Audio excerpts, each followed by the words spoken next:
evening to all of you who are joining us from all over the world. Welcome to IWRA webinar on World Water Day 2025, Water and Glaciers from Science to Policy.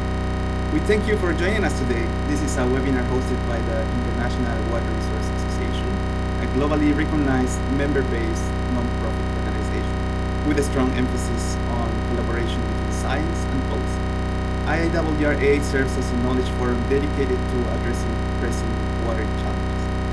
IWRA's overarching goal is to improve the understanding of water issues and foster sustainable water use and management worldwide. Through a multifaceted approach encompassing education, research, and information exchange, IWRA strives to facilitate informed decision-making and promote effective water management. Without further ado, I will now give the floor to our moderator, Renee Martin-Nagle, IWRA's Secretary General and CEO and President of the Ripple Effect, who will introduce the webinar's topic as well as our speakers. Over to you, Renee. Thank you for joining us. Thank you. And thanks to everyone for joining us today. We're very excited about this webinar. As you all know, the theme for this year's World Water Day is glaciers, preserving our glaciers. And so that is the focus of our webinar today. And IWRA's theme is bridging science and policy. So that's what we're going to do today. We're going to bridge science and policy, and we're also going to take a look at the social aspects of glaciers. But with that introduction, I'm going to invite our first speaker to present, and that is Felicia Bacaro-Leroux, who is with UN Water. And Felicia, feel free to join now. Thank you so much, Renee, and thank you, everyone. I will try to start sharing my screen. I have a very short presentation, and just let me start by saying it is such a pleasure to be here. And dear colleagues, dear friends, good morning, good afternoon, and good evening, depending on where in the world you're joining us from. I hope you can see the screen of my presentation. If you don't, just feel free to kind of nudge me. First and foremost, thank you to the International Water Resources Association for hosting today's discussion and for being a key partner in organizing World Water Day 2025. Thank you, Renee, for the wonderful introduction. I'm very pleased and I'm very grateful to be here on behalf of UN Water today. And thank you to everyone who's joining us, and thank you to the many experts who are going to be talking today on this very, very crucial issue. The reality is that your engagement is really what makes World Water Day a success every single year. As Renee has already mentioned, this year's theme is glacier preservation, and it's really highlighting how glaciers are disappearing at an alarming rate, but that is a much bigger problem than just ice melting, right? It's threatening freshwater supplies, it's threatening ecosystems, and it's really threatening communities worldwide.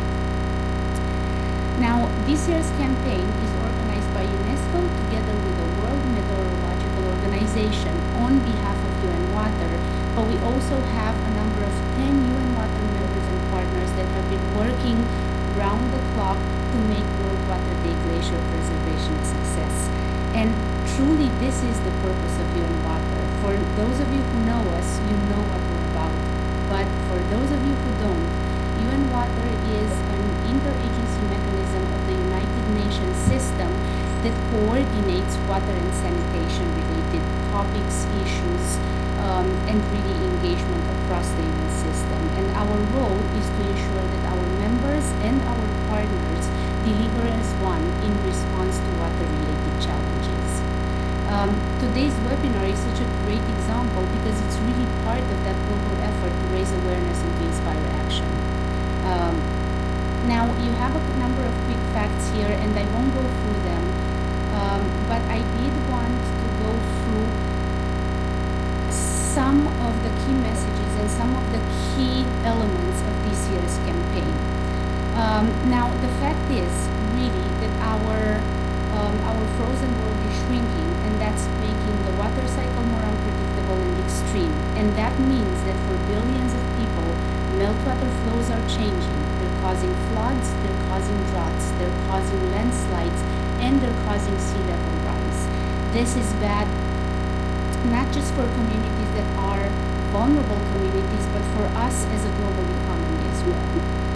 Overall, the campaign this year is about ensuring that global and glacier preservation is integrated into climate policy, into water governance, and into resilience strategies. And from UN Water to sort of help that message resonate with different audiences around the world, the campaign provides a range of resources and tools that all of our stakeholders can use.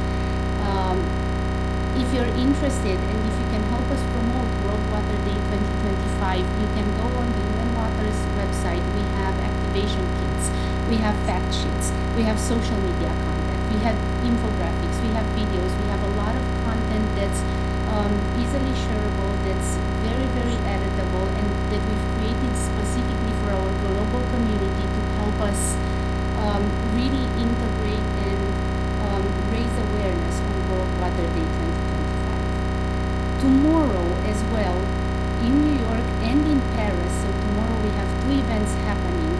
There is the joint celebration of World Water Day together with the first ever World Day for Glaciers and the marking of the beginning of the International Year of Glaciers Preservation. Also tomorrow, the United Nations World Water Development Report 2025 is launching, and the theme, of course, is very much resonating with all of these events that are happening, and it will be on mountains and glaciers, water towers. By working together, by raising awareness, by driving policy change, by engaging communities, we can make glacier preservation a central part of climate resilience. Now, I just want to thank everyone for the commitment. I really look forward to hearing today's discussions for as long as I can join the webinar, and I do encourage everyone to help us really raise awareness and make this year's theme count, because it is a theme that really affects all of us. Thank you, and thank you, Renee. I hope I gave you back a little bit of time, and I'll also stop sharing my screen. You were perfect. Thank you so much.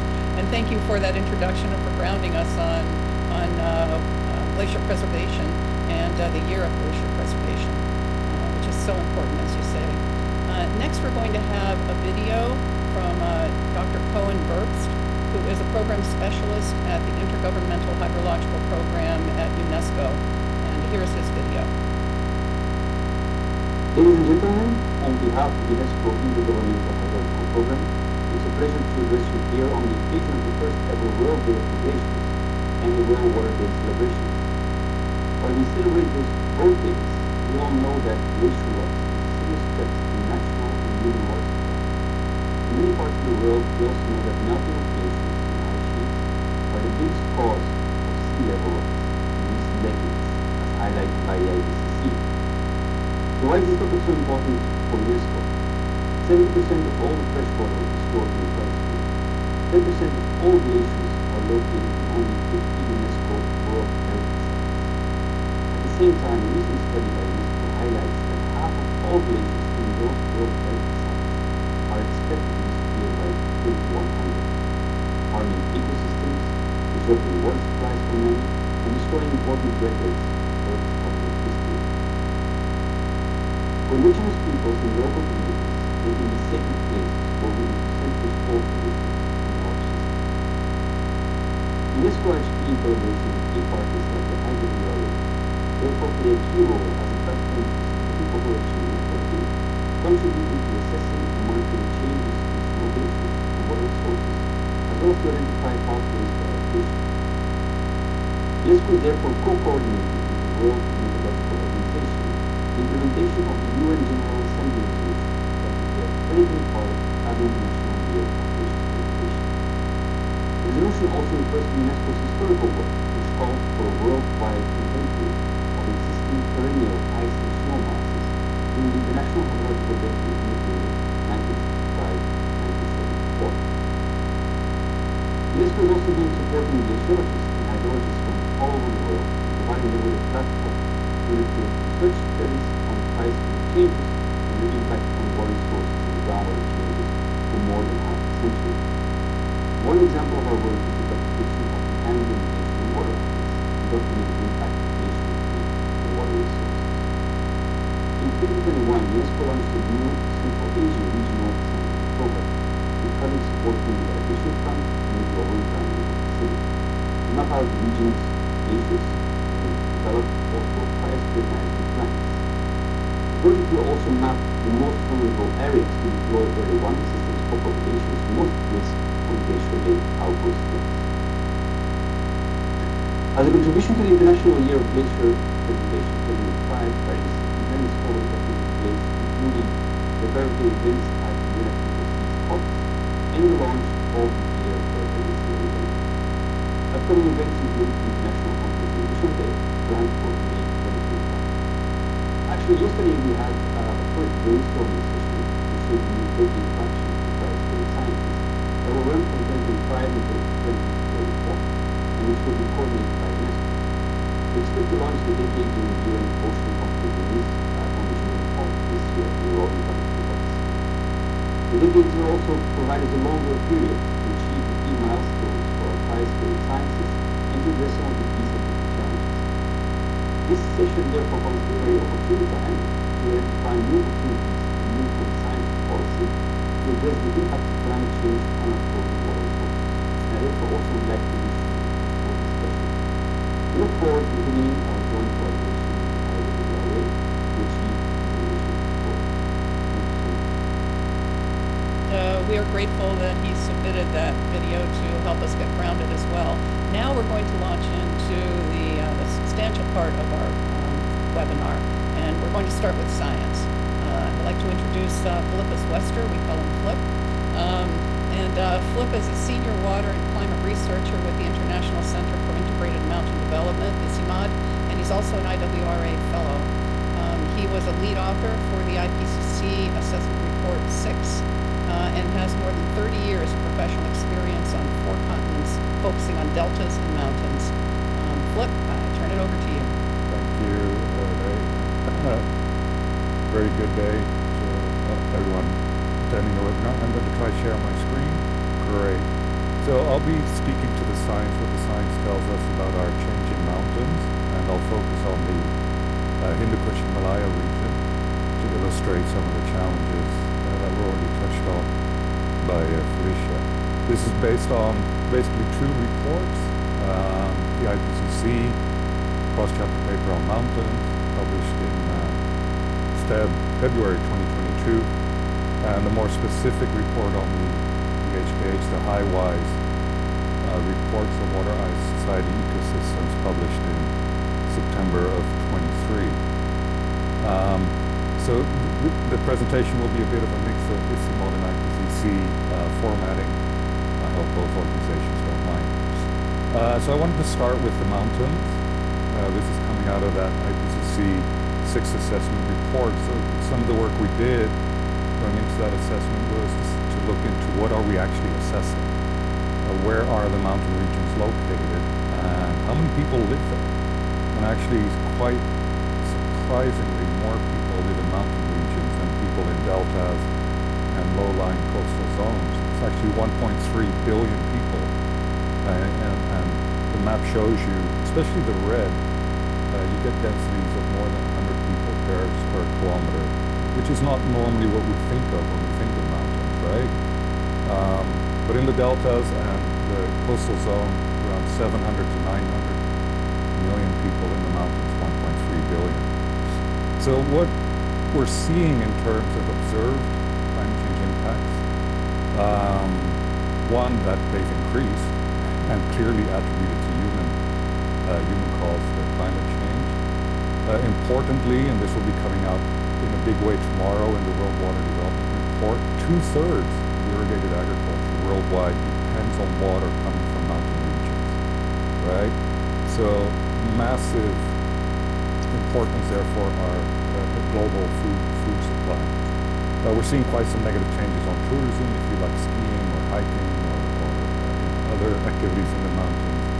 But for the people who live there, we're seeing quite significant increase in disasters happening in mountains. This is based on the IPCC assessment for the global mountain regions. Now, looking towards the future, projected impacts at a 1.5 degree global warming level and beyond. As already mentioned by Kuhn, low elevation and small glacier will lose most of their last mass, or will basically totally disappear at a 1.5 degree global warming level, which we've just already hit last year, right? So these things are not looking good. Tropical mid-latitude mountains, we're looking at a 50% loss under low emission scenarios, but kicking up to 2/3 to 90% loss under the current high emission scenarios that we're on by 2100. Now, these impacts, where we're losing the glaciers, is actually in the areas that humanity most depends on glacier and snowmelt. So that's Central Asia, South Asia, Western South America, and Southwestern North America. These are IPCC terms for regions, but excuse me. A large majority also of endemic mountain species, so species that are unique to specific mountain regions, are faced with an increasing risk of extinction. That's 84%. That's a huge amount, beyond 1.5 degrees. So this is what was coming out of the IPCC assessment. The cross-chapter paper on mountains was the first time since 1995 that IPCC had a dedicated space for discussing mountains. So we're quite happy with that. We also identified key risks, and there's many risks, but 4 key risks that I wanted to highlight. 1, the loss of lives, harm to people, damages due to landslides and floods. 2, and I'll go into that in a bit more depth, changes in water availability. 3, the mountain ecosystems, risks of mountaintop species extinction. But also importantly, the intangible losses and harm to people and loss of cultural values. So our mountain regions globally are home to many indigenous people, many unique cultures, thousands of cultures and languages that are actually being damaged and being lost, also partly due to climate change. I just wanted to pull out one key risk, the loss of lives and harm to people from landslides and floods. I hope you can see this. It's an IPCC figure, so there's a lot of information there. You can go online and find the chapter and look at it in depth. But what this shows is that Asia, and especially South Asia and the Tibet Plateau, are very high risks. That's the purple color at the various warming levels. So what I wanted to do now is to zoom in on the Hindu-Kush-Himalaya region. So what you see here is basically coming from, so to speak, from Bangkok when you fly in, and you see this majestic mountain range, global asset. It's 12 major Asian river systems originate in the Hindu-Kush-Himalayan mountains. The region is shared between 8 countries and an additional 8 countries downstream. And again, a lot of people living in these mountains and hills, 240 million, and then 1.6 billion people downstream. So the Highwise report tried to pull together the linkages between what is happening in the cryosphere, so the frozen water in the mountains, so the ice, the permafrost, the snow, and how is that impacting on water, hydrosphere, on biosphere, on ecosystems, and on societies. In terms of ice, we know the glaciers are melting, but we really realize how quickly they are melting, and that this is largely irreversible on many time scales. So major advantages in the science actually shows that the last decade was a 65% acceleration of glacier mass loss compared to the previous decades. And we also see that the Karakoram region, which was known as a region, so that's Pakistan, Afghanistan, up into China, a region that was stable, or actually glacier mass is still growing. That region has also started to show negative mass balance in the 2010-2019 decade, indicating the probable end of this what has been called the Karakoram phenomenon. strongly. So this figure shows a lot of work goes into these figures. So this is a massive amount of science by hundreds of glacier specialists that is summarized here. It shows the various subregions in the Hindu Himalaya, and it just shows everywhere that you're seeing quite significant loss in glacier volume. The exception is that 1305, that's the Karakoram bit, and you see blue going up from the slight increase in mass. That was 2000, 2010, but that has also turned negative. So, projections going forward in a 1.5 to 2 degree world, we're looking at that 30 to 50% loss of volume of glaciers in the Himalaya, very similar to the global findings. In a 3 and 4 degree world, that kicks up even higher. But what I want to really focus on here or emphasize is every increment in warming matters, right? So you lose 50% of your frozen ice, your glaciers at 2 degrees, right? So that's 50% if you think of it as money on the bank in your savings. 50% of your savings are gone by 2100. Now, at 3 degrees warming, that becomes 25 to 45% of the mass is left, right? So that's only a 5 to 25 percentage point increase in loss.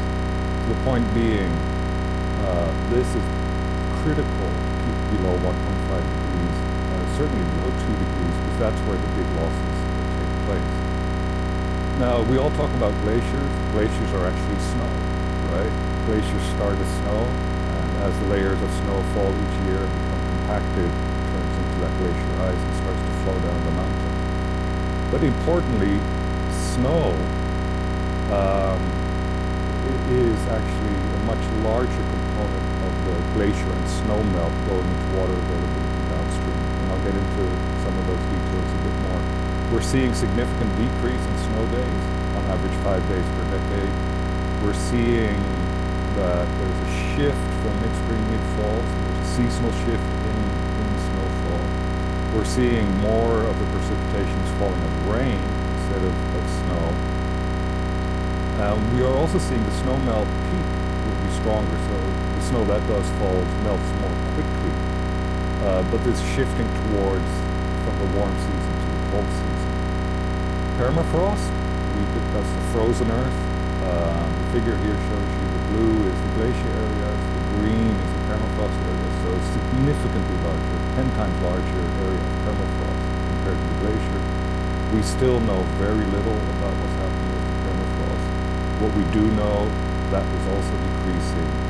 And many of the mass wasting events, so landslides, rock falls, and other disasters in the mountains are actually triggered by permafrost thaw. So what does this mean for water, or water supply? Well, actually, we're not running out of water, but it's complicated. And that's why we have IWRA, and IWRA has been around for more than 50 years, and we know how complicated it is, right? So there's large uncertainties in the projections of what will happen to future river flows. So we have very low confidence in being able to say something about that with any kind of definite sense. What we do see, snow melt is increasing, and as I was saying, 77% of the river flow in the Helmand in Afghanistan is actually snow melt. 74% in the Amu Darya, 40% in the Indus. So these are very significant contributions of snow melt to the annual river flows. I hope I'm doing all right for time, Renee. Just interrupt me when time's done. So this is a figure showing where agriculture depends on the glacier and snow melt for the Ganges, the Brahmaputra, and the Indus. I'm just wanting to show that these large irrigated areas, 80 to 90%, depend on glacier and snow melt, right into the plains, but even right down where the Indus, for example, exits to the sea, to the Arabian Sea, agriculture still, 60 to 70% of that irrigation water is coming from mountain glacier and snow melt. Very significant dependencies there. As I was saying, 2/3 of global irrigated agriculture depends on mountain waters. We're seeing mountain hazards and risks. Now, interestingly, there's an increase in disasters, but we have low confidence in an increase in the underlying trend of hazard. So the hazards don't appear to be increasing, right? But rather, humans and infrastructure are getting in the way of these hazards. So that's leading, when an event does happen, it's leading to much larger consequences in terms of the disaster. And it would appear that many of these events are more likely, or in some cases, due to climate change, especially the rock falls because of permafrost thaw that we're seeing happening more frequently in the region.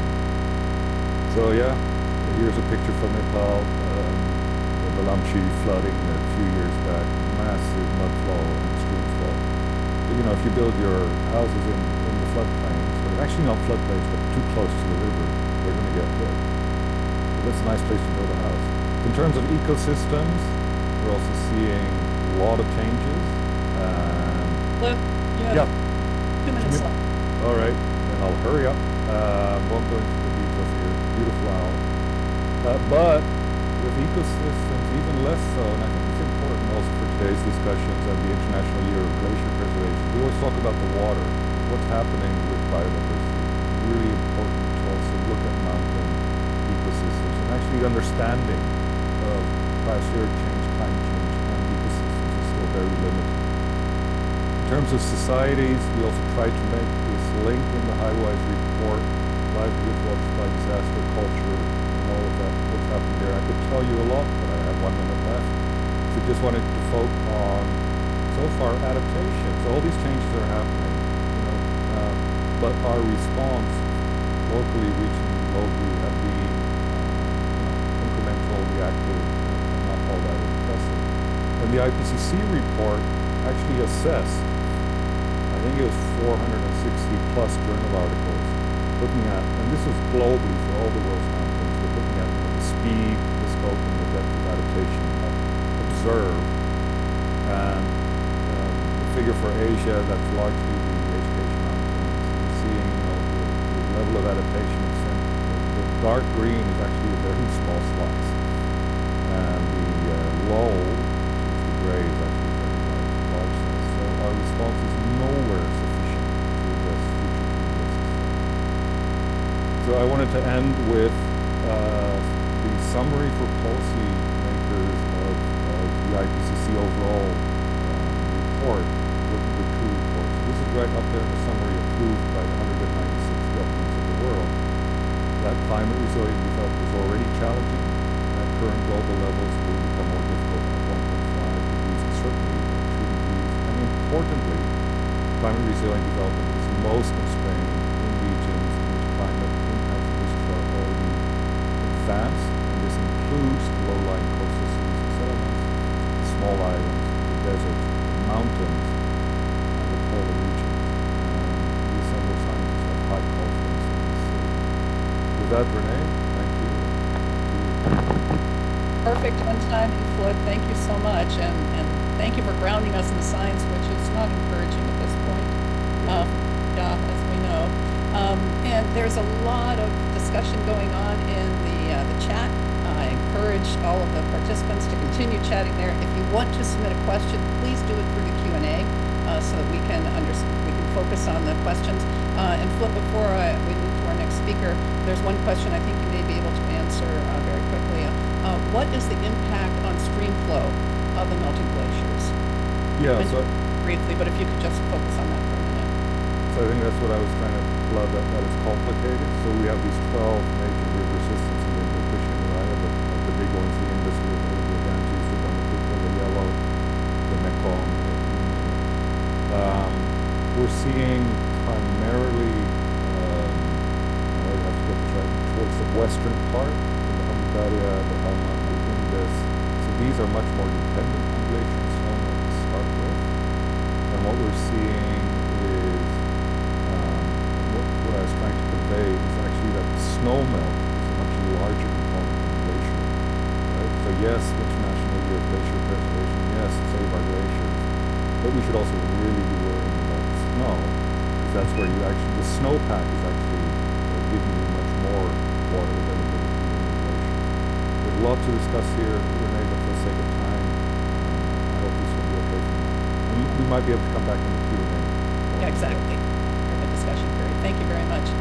All right, we're going to move on to our next speaker, Juan Carlos Alurralde, difficult for the English speakers to say the double R. I hope I got it right. He is an agronomist and water resource engineer who is currently Secretary General of the Vice Presidency of Bolivia. Prior to that, he was Bolivia's Vice Minister of Foreign Affairs. He has experience in transboundary water governance, climate change, water quality, protected areas, and environmental policies. And he's the perfect person to discuss the policy aspect of our webinar today. So, Juan Carlos, over to you. Thank you very much. Hello to everybody. Hello, Rene. Excellent. Okay, well, as I said, good afternoon to everyone. And thank you very much for the invitation to critically examine how global climate change negotiations under the UNFCCC framework have addressed or have failed to address the protection of glaciers, a crucial but often overlooked component of the climate system. As our previous speaker said, the glaciers are essential to the Earth's climate systems.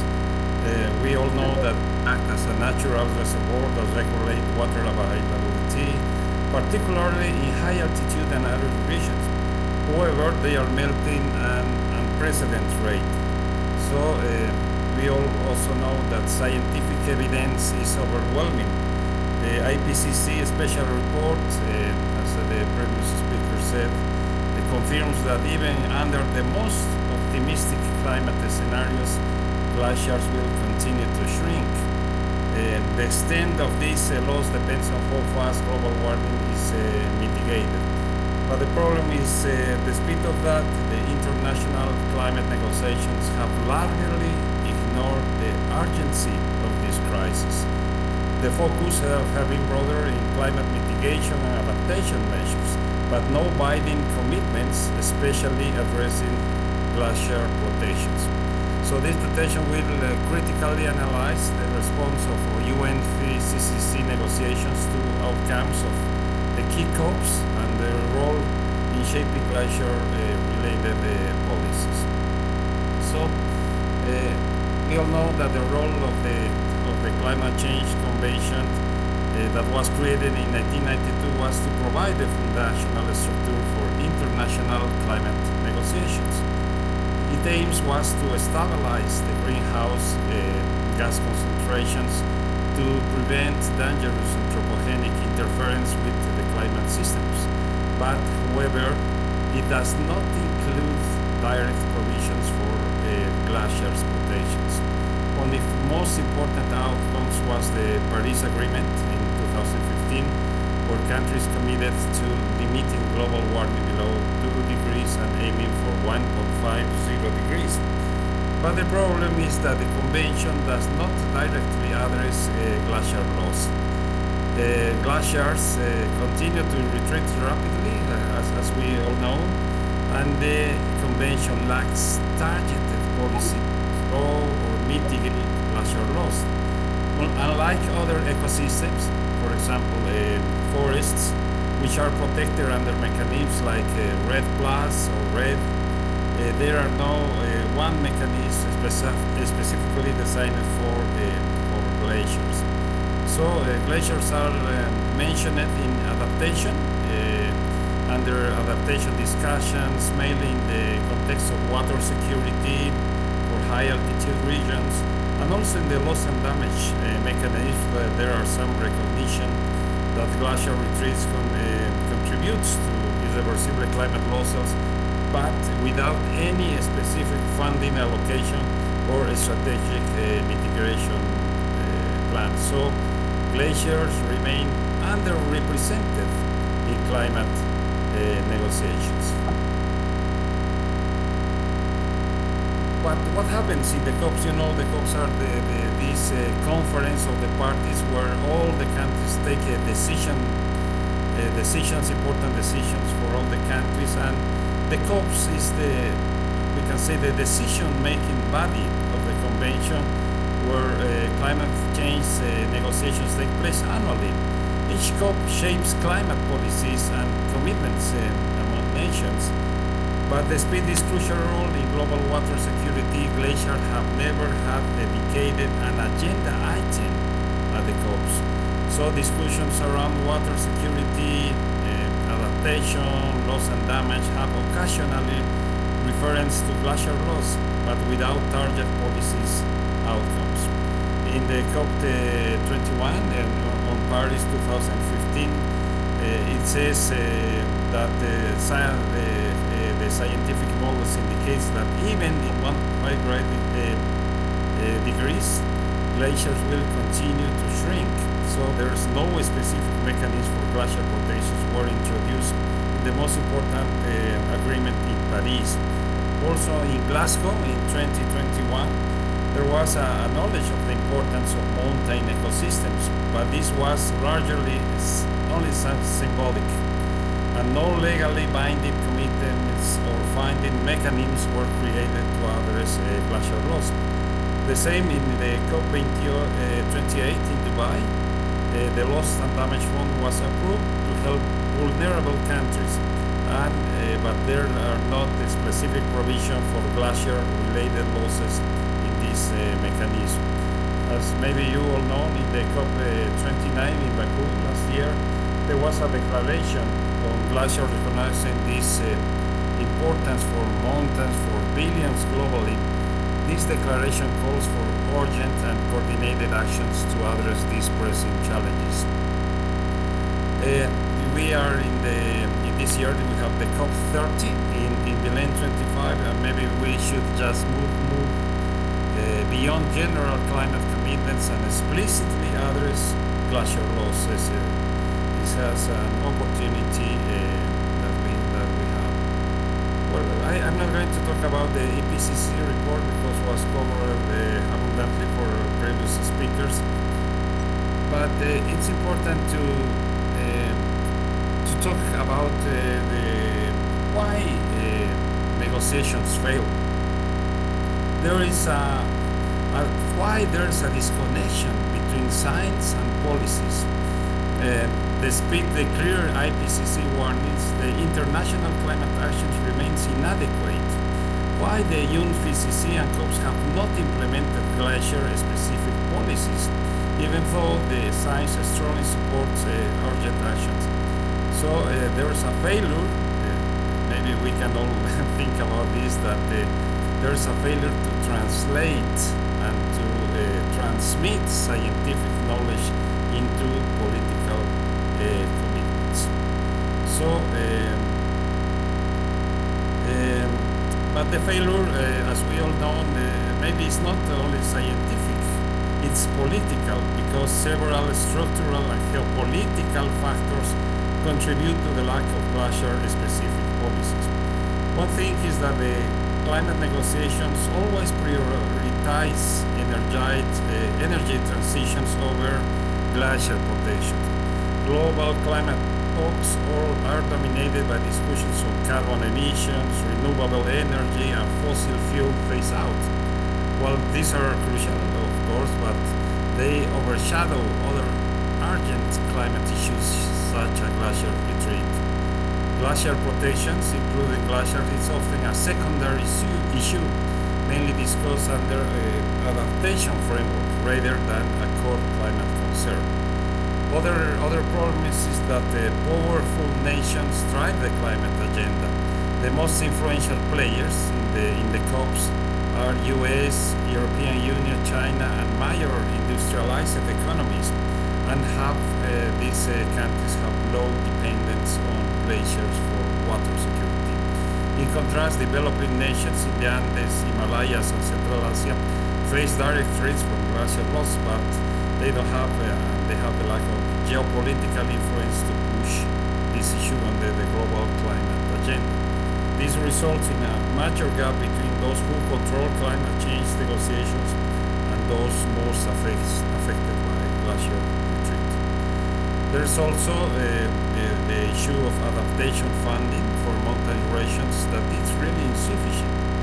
While climate change finance has increased in these years, funding for mountain-specific adaptation strategies remains extremely limited. So the Green Climate Fund, for example, an adaptation fund, provides resources, but glacier protection projects receive minimal allocation. there are not dedicated financial mechanisms to support glacier monitoring, water security, or mitigation of glacier, for example, lake output floods.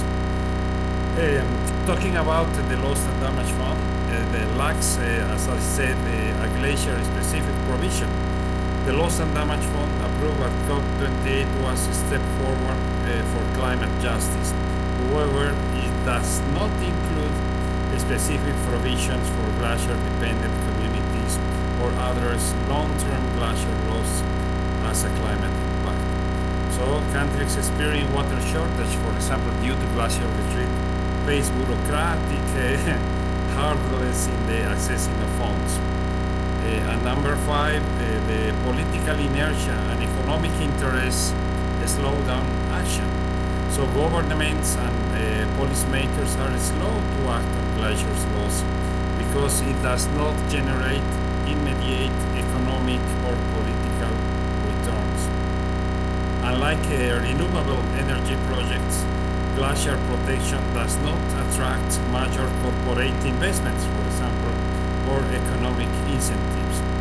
This issue is further complicated by the economic value of water resources, which powerful industries, including hydropower, mining, or agriculture, influencing policies decisions, so we don't have the capacity to really influence policy decisions. So what we can do, the way forward, what could we do in terms of policy recommendations is maybe if we want that climate change negotiations are going to address the glacier loss meaningfully, the current approach must shift from general adaptation policies to target actions that reflect the urgency and severity of glacier retreats. Maybe the following policy recommendations can provide a framework for integrating glaciers into global climate governance. The first proposal is to integrate glaciers explicitly into COP negotiations and adaptation frameworks. We could establish a dedicated agenda item on glaciers protection within the convention negotiations and CAP discussions. We have to ensure that glaciers are not just mentioned in passing under adaptation, but explicitly addressed in decision-making processes. We could also create a permanent working group on glacier loss to provide policy actions based on scientific evidence. A second recommendation could be to develop a financial mechanism for glaciers protection and water management. As we said, there's no one dedicated glacier adaptation fund within the Green Climate Fund, for example, or adaptation fund. We could prioritize funding for glacier monitoring, early warning systems, and water infrastructure for community dependent on glacier melt water. And most important, ensure that developing countries with glacier demand regions have direct access to climate finance. Number 3 recommendation could be to enforce a stricter climate commitments to limit warming below 1.5. That's what we said.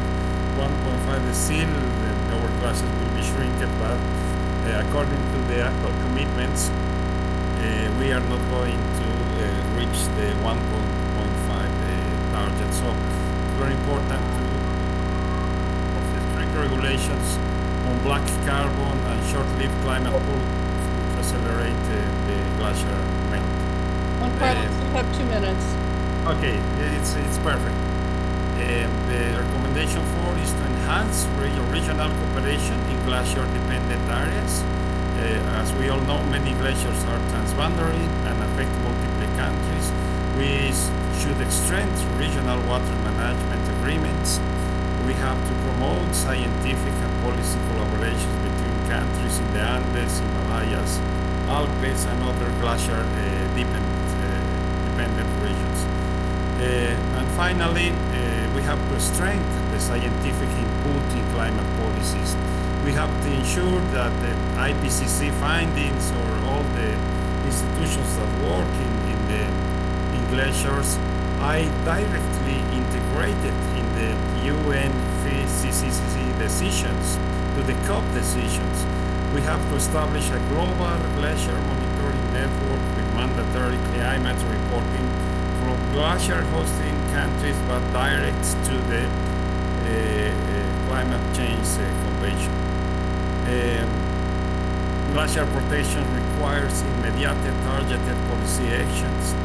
We need financial mechanisms, as I said, a stricter climate commitments, and a stronger international cooperation. Without this, with these urgent changes, glacier loss will continue to threaten water security, ecosystems, and millions of lives. Thank you very much. Thank you. You were perfectly on time, and you were some very important issues. And one of them is, given how critical glaciers are to so many people, why has it been so low on the agenda, the global agenda, and maybe regional too? I don't know. We have a lot of questions in the Q&A, and I'm looking forward to our discussion and to hearing more. But now we're going to move on to our next speaker, Paula Pacheco, who will speak about the social aspects. Paula is a PhD candidate at the University of Montpellier. She's also with UMR Space Dev. I had to Google that to find out what it was. Maybe you can explain it at some point. And she's also the regional director and researcher at IWRA Sustainable. Yeah, thank you. So we'll turn this over now to Paula. Thank you, Renee, and thank you all the participants that are watching us from all over the world. I will share my screen. So after two very interesting presentations from science into policy, I will go now to speak about the social part of glacier loss. So about glacier loss and indigenous communities, and what is it important to speak about this topic. So I will talk a little about why glaciers matter to indigenous communities, cultural spiritual ties, water security and impacts, biodiversity impacts, natural hazards and communities, displacement, ancestral sciences, community-led adaptations, and the next steps, and of course the conclusions. So, why glaciers matter to indigenous communities? Water management and local resilience is the first point. Many indigenous communities rely directly on glacier-fed rivers for drinking, irrigation, and livestock. Traditional water sharing agreements also are impacted by the lack of water and, for example, irrigation schedules in some regions of the world. The foundation of cultural practices are also impacted by the glacier loss, because glaciers aren't just physical ice masses, they are woven into community identities, also ancestral stories and spiritual beliefs. In many locals, the time of festivals are also linked to glaciers, or the wet season or the dry season. The long-standing land management are also impacted because indigenous populations have safeguarded glacier adjacent territories for generations, developing a whole integrated territorial management. Also, this is an indicator, glaciers are indicators for environmental harmony. Why? Glaciers are living ancestors for indigenous in several regions in the world. In some of the cosmologies, they represent the balance between people and nature. We see the rapid retreat or signals that brought this ecological imbalance, then it might directly affect the community level or well-being. Glaciers and mountains itself are also very linked to cultural and spiritual ties. They are secret landscapes. Many indigenous groups revere glaciers as deities or ancestral spirits. For example, in Bolivia, we call them apus, and we often make festivals to appreciate the caring of our apples. There are these ceremonial rites and festivals. In the right picture, for example, I can show you a festival in Bhutan. Maybe many of you, because I saw many of you from the region, can explain us a little more about it. And in the left picture, there is also another ceremony in Bolivia near a very important glacier or mountain that is called Sajama.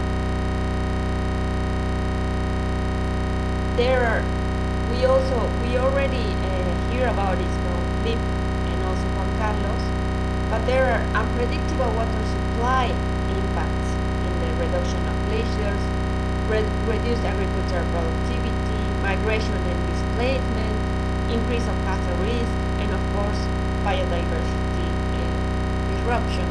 If there is an unpredictable water supply, this can trigger floods, for example, or water abundance, but also followed by scarcity in later months of water. The calendars of agriculture will be also impacted. And what are the main important or the most important impacts on biodiversity? There is a habitat loss and fragmentation, for example, of bofedales or highlands, wetlands, as you can see in the picture.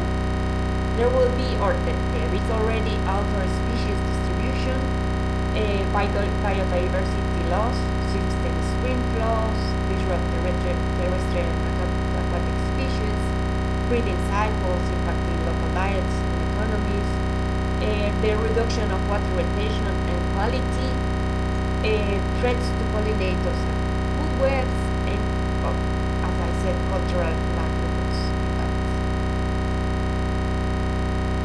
There is also, as it mentioned, natural hazards and community displacement because of several impacts, like, for example, glacier lake outbursts, the famous gloves. I have read that in the Hindu Himalayas at the last decade, there was at least a dozen of significant gloves around the region that have been documented between 2012 and these last years. And there are documentation of landslides and avalanches as well. There is also gloves around the Andean region, mainly around Peru, and there will be also dry season and droughts, as I explained before. What are main points in this part of the presentation? Well, there is a knowledge that should be valued, the ancestral science that we call, or the traditional science that should be very much valued. Ancestral science have always been essential tools for indigenous communities living in mountain regions. But when combined with contemporary science, they can greatly improve decision making. The changes is to ensure this body of knowledge is not lost, but rather passed from generation to generation. Preserving ancestral science is very critical for adaptation, at least for in mountain regions. And there are two aspects that I would like to show you in this ancestral science. First, the bioindicators that we call, so natural indicators for climate, and the traditional adaptation strategies. What are the bioindicators? As the name says, they are indicators for climate normally, but that are seen in nature. I have found two examples here, one from the Andean region and one from the Himalayan region. For example, in our region, in the Andean region, there are some plants that the people, the communities observe to know if there will be a wet season or a dry season. We have, for example, the example of Sankaya. It's a cactus flower that indicates that when it's flowering early,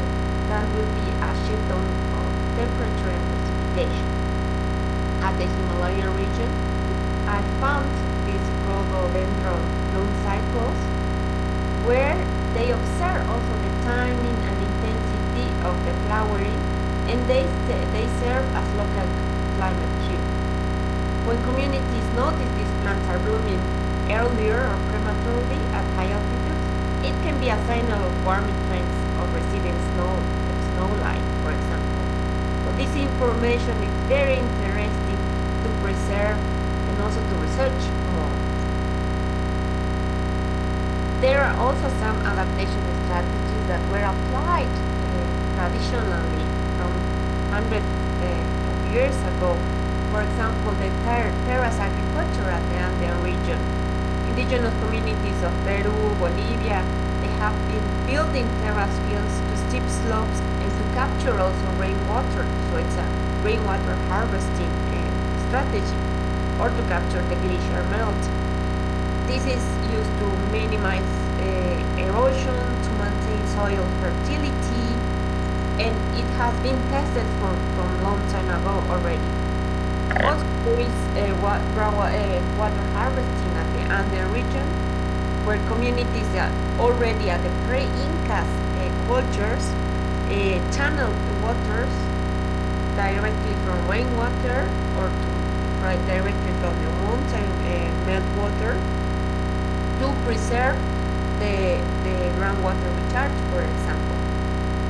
At the Himalayan region, there is also other strategies, for example, the yak-based transhumans. Well, some nomadic communities used to move their yaks from one side to another side to adapt to the changing climate or changing humidity.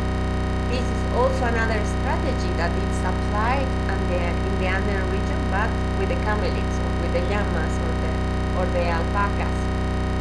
There are also some traditional strategies where they forest protect or they value the sacred groves in both of the regions. There are also local monitoring initiatives already from before. The picture is very modern because we already worked with communities on the local monitoring strategies. But there should be also partnerships between indigenous community and scientific bodies to track temperature, runoff trends, etc. Some infrastructure solutions in small-scale reservoirs, but also cultural revitalization activities and ceremony to reinforce these community ties on glacier landscapes. On nature-based solutions, although the term nature-based solutions may not fully resonate with all indigenous communities or with some indigenous communities, the core idea of nature itself to provide powerful pathways for adaptation strongly aligns with the beliefs of indigenous communities or the ancestral approaches to land and water management.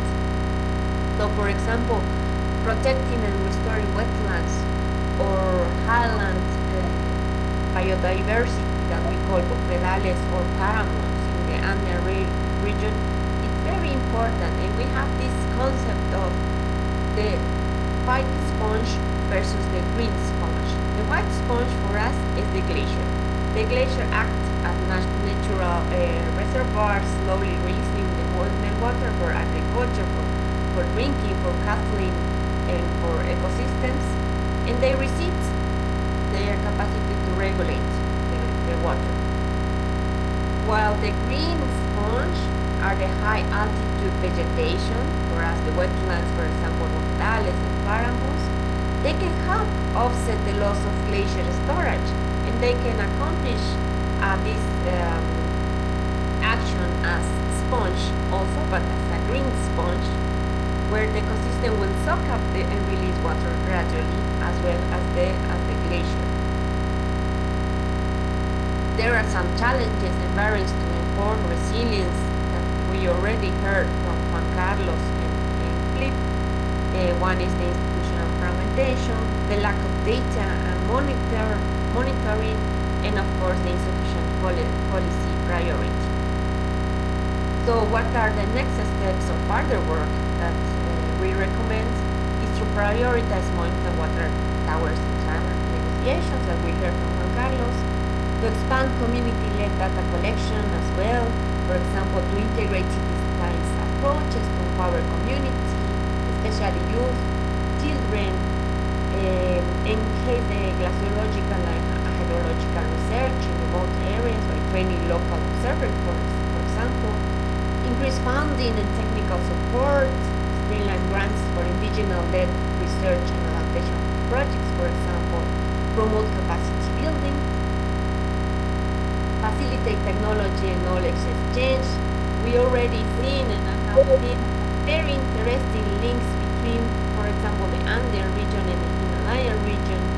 So we can encourage cross-section collaboration between those regions and beyond, share practices, adaptation tools, innovation. We can also establish international symposia and digital platforms, for example, to bring indigenous or traditional or ancestral scientists, policymakers together to co-create climate resilient strategies. Paula, you have 2 minutes.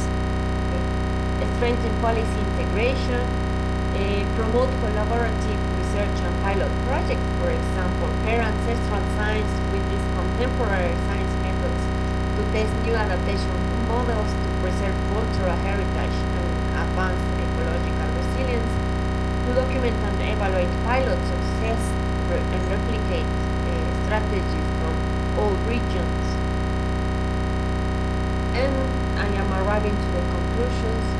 Our core message is that glacier retreat directly threatens cultural identity, spiritual practices, and of course the livelihoods of several communities, indigenous communities worldwide. With this integration, we will reinforce the resilience, foster the cooperation, collaboration, the integration, the dialogue between the sciences, between communities and between regions, and there is a call for action.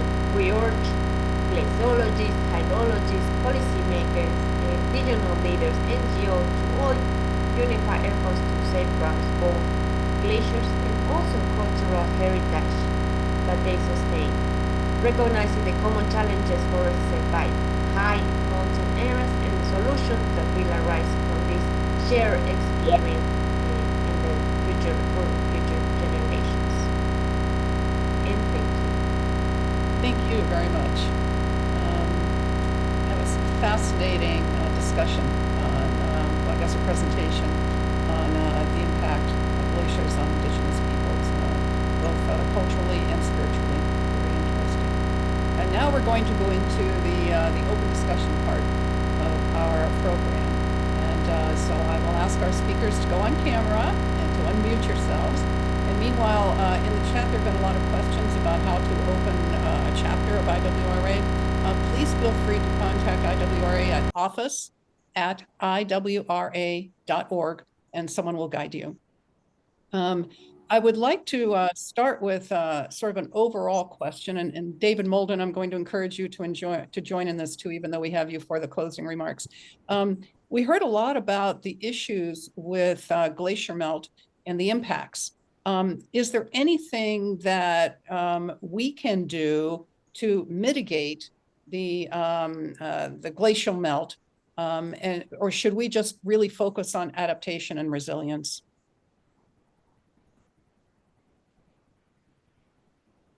And I'm speaking about us. We can speak globally and individually.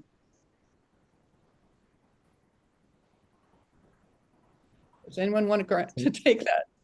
Go ahead. Real quick, I think both, right? We need to be working on mitigation and adaptation. The rate, as I was showing, the rate of acceleration has increased of glacier melt, and every 1/10 of a degree of warming will give increased melt. So the more we can do to mitigate climate change, to reduce greenhouse gas emissions, and to stay below 1.5 degrees, the better.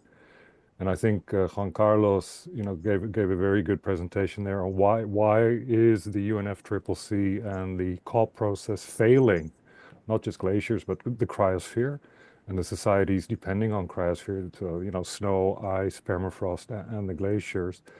Why is it that we as a mountain community or as people concerned about mountain waters and ecosystems and societies have had less of an impact than, for example, the small island developing states and the low-lying coastal and delta regions who have been very successful in getting their issues on the agenda. But the solution there is the same. Sea level rise is also, due to increasing temperatures. The way to reduce sea level rise is bring that temperature increase down. So I would say both. We need to mitigate. At the same time, these changes are occurring. They have, a decadal time frame. So we need to adapt. So it's both. But the danger, of course, is to say, throw up hands saying, oh, we're lost. And the only thing left is to move, or, so I think that we need to be very careful to get into that kind of a mind trap. No, not everything is lost. And yes, still a lot can be done. But it requires, and I think that's great that we have an International Year of Glacier Preservation, because that means this year, 2025, a lot more of those discussions will start to take place. And Renee, I saw you kind of go like, oh, 1.3 billion people in mountains. That's a lot. I didn't know that. Well, a lot of people don't know that, and so that messaging just needs to continue to be put out there. And I didn't go into adaptation. I didn't go into everything that can be done. 15 minutes is 15 minutes.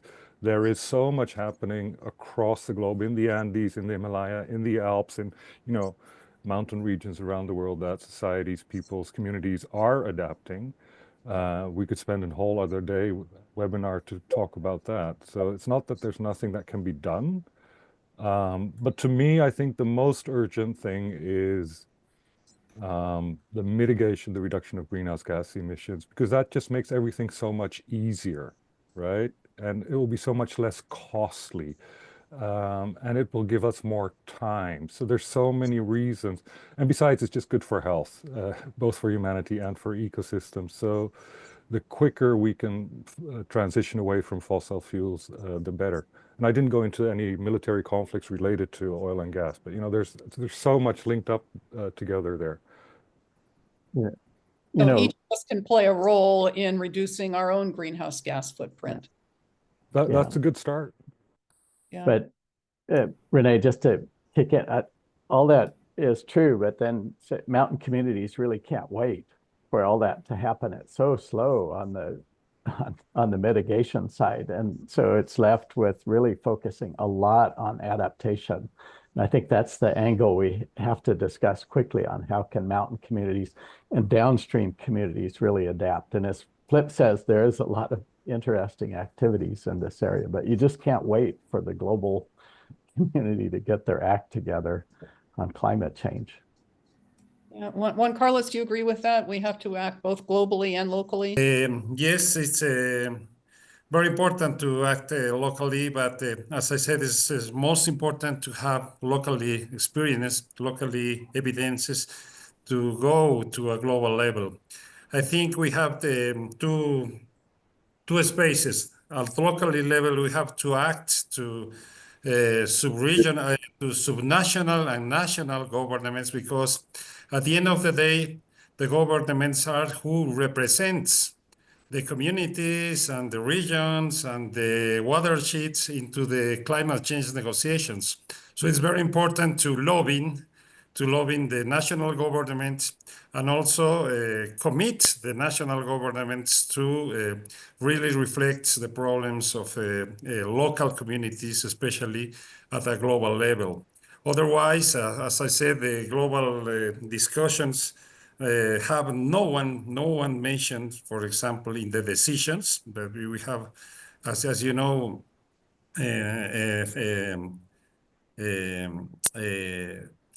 I don't know very well the number, but thousands of decisions on climate change, but no one refers to glaciers.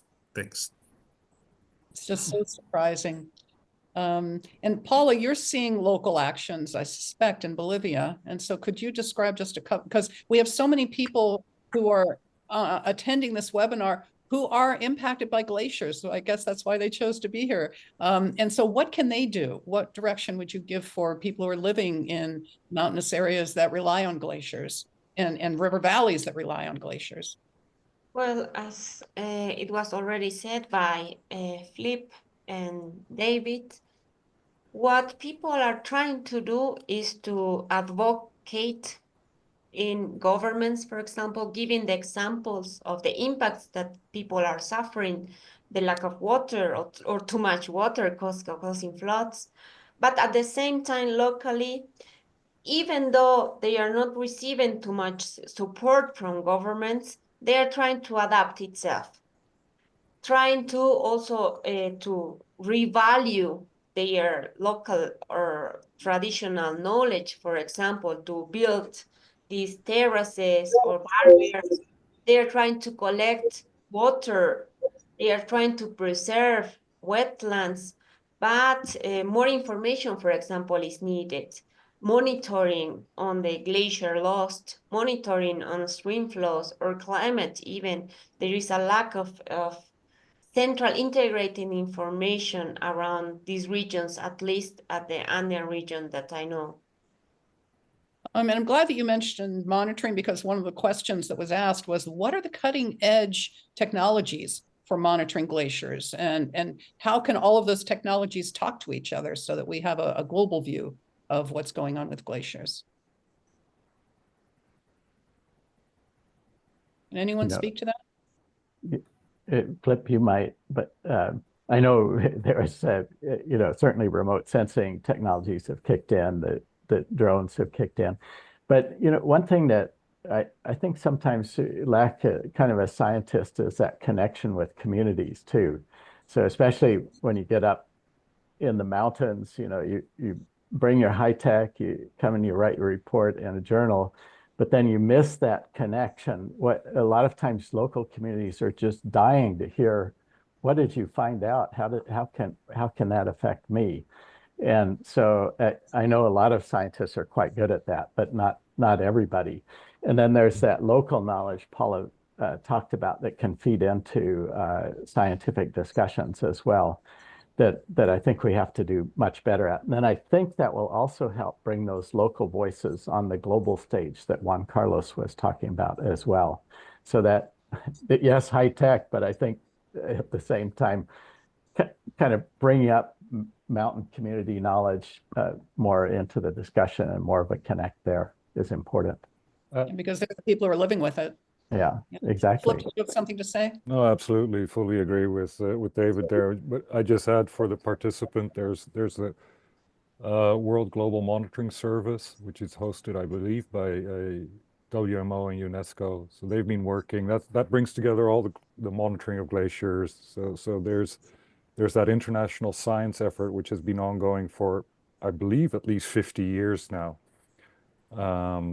And there is also, it's called the Randolph Glacier Inventory, RGI. So this is where all the world's glaciers, I think it's 220,000 glaciers are tracked, are named, are studied. A lot of it, as Dave says, by remote sensing, because you are either very high elevations up in the mountains, you can't go to every single glacier, or it's cold, so it's not that easy.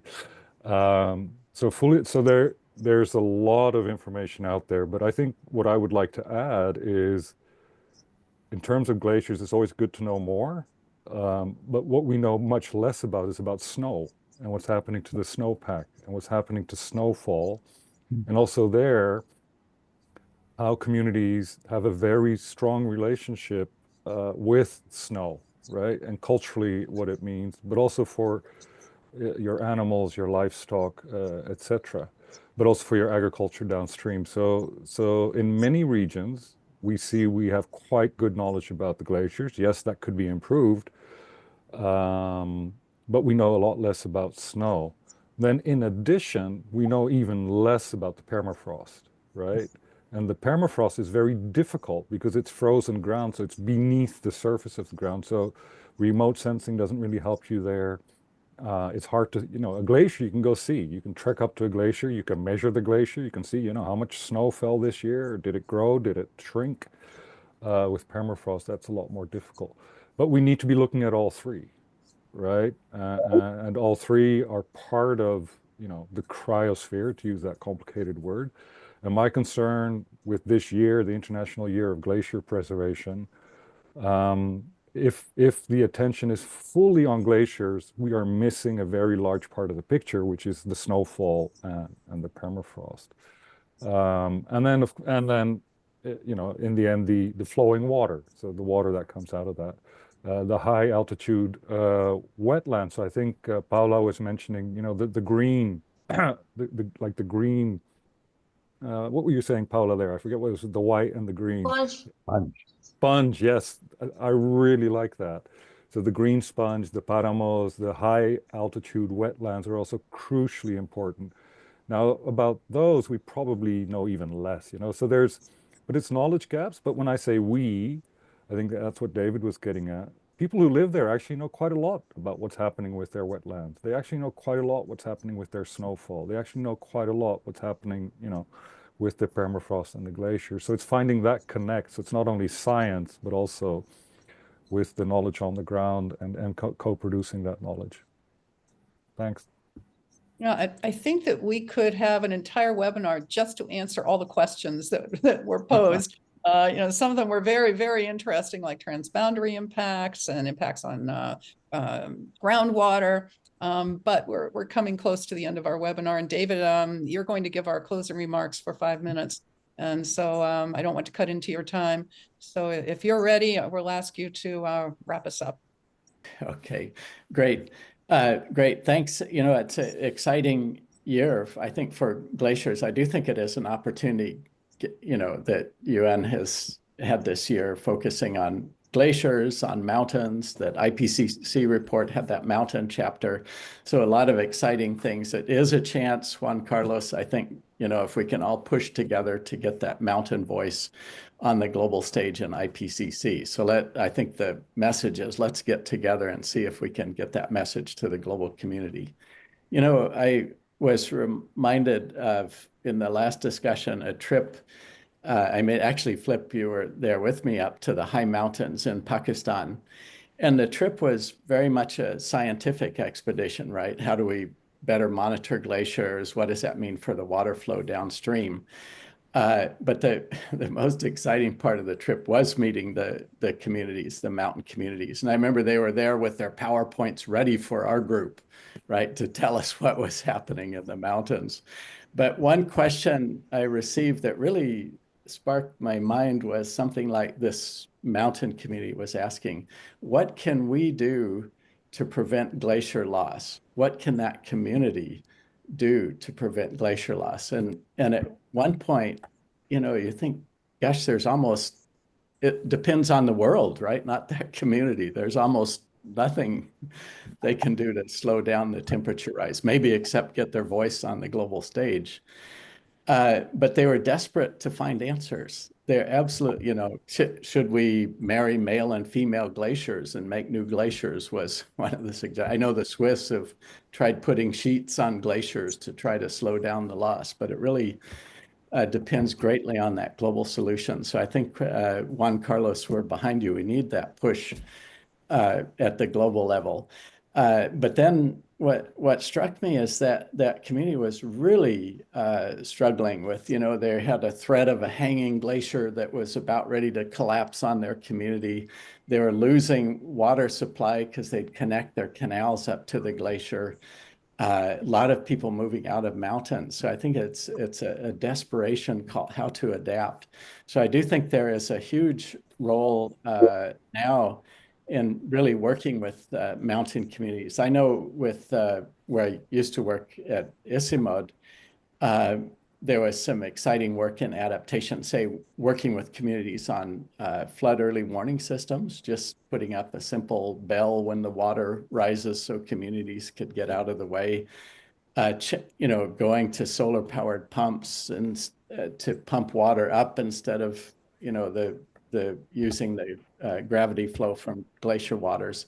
But I think a lot of effort needs to be focused more on mountain communities themselves. I think the scary gap in there is, what does it mean for downstream? And Flip, I think you were saying it, we really don't know enough about what's going to happen for it was striking in Pakistan, almost 70% of the water from snow and ice, yet they're totally dependent on their food supply from irrigation. But I do think it is a warning that we have to be looking at that downstream, what's going to happen. So a lot of work to do. I think this has been a great seminar. I love it that it focuses on science, but where do we go with the policy to really have action take place? That's what IWRA is so good with.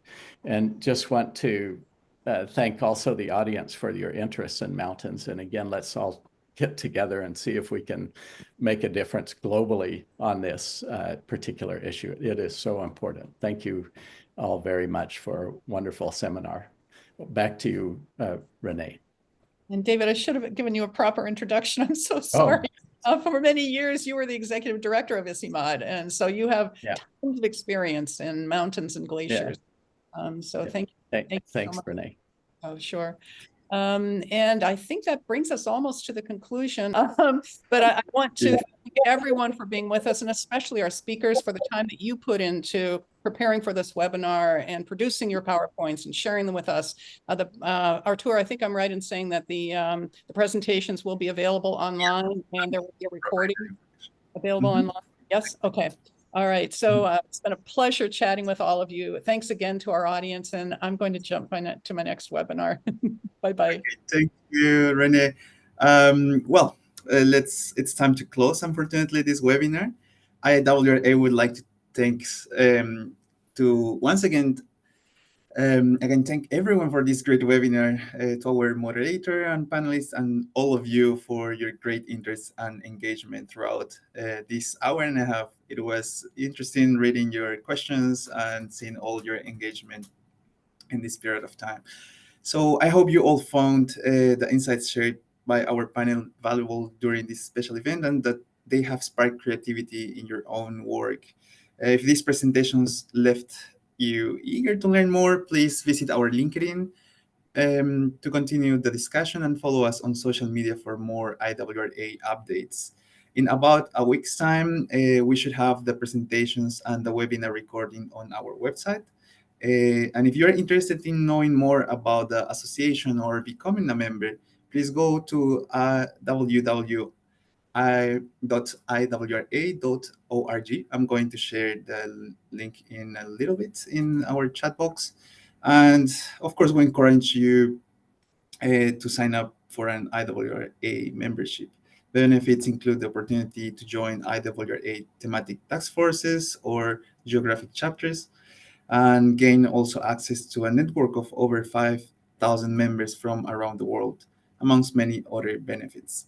I'm going to share right now these links on the chat. You can access to them. A final announcement, the 19th World Water Congress, under the theme Water in a Changing World, Innovation and Adaptation, that is going to take place in Marrakesh, in Morocco, from the 1st of December to the 5th one, are now calling for abstracts for special sessions and side events. So please go to the website www.worldwatercongress.com. I'm going to also share this link, and early bird registrations will open soon. So for more details, you can access to the website that I am sharing right now on the chat. And I think that's all from my side. I just wanted to thank all of you on behalf of the IWRA family, and thank you so much for attending this webinar. See you soon. Thank you very much.